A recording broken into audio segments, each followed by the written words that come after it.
C'est une défaite pour la Pologne.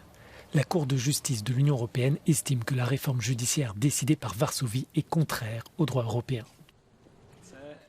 Les juges basés à Luxembourg font ainsi droit à la Commission européenne qui dénonçait la révision décidée en 2019 par le gouvernement ultra-conservateur polonais.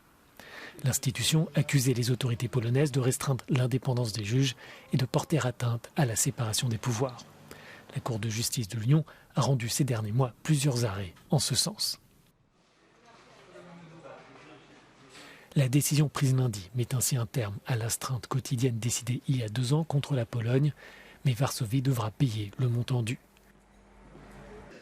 La Commission dispose toujours d'un moyen de pression politique puisque l'Union n'a pas encore débloqué les milliards d'euros prévus pour la Pologne dans le cadre du plan de relance post-pandémie.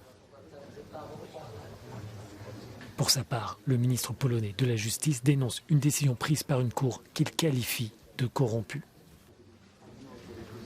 I think this is a win for the European Commission because the court agreed it on all of its counts.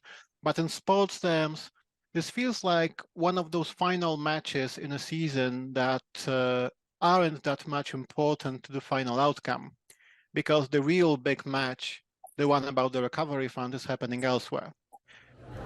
La décision de la Cour n'est pas la seule difficulté pour le gouvernement polonais.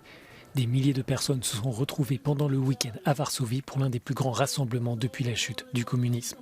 Les manifestants ont fait part de leur colère à propos de l'inflation, du coût de la vie, des droits des femmes et des personnes LGBT. Des inquiétudes se sont aussi exprimées à propos d'une nouvelle loi qui pourrait porter atteinte à la démocratie en Pologne. Le texte, critiqué par l'Union européenne et les États-Unis, crée une commission chargée d'enquête sur l'influence de la Russie dans le monde politique polonais et qui aurait le pouvoir d'interdire à des personnes d'assumer des fonctions publiques pendant 10 ans.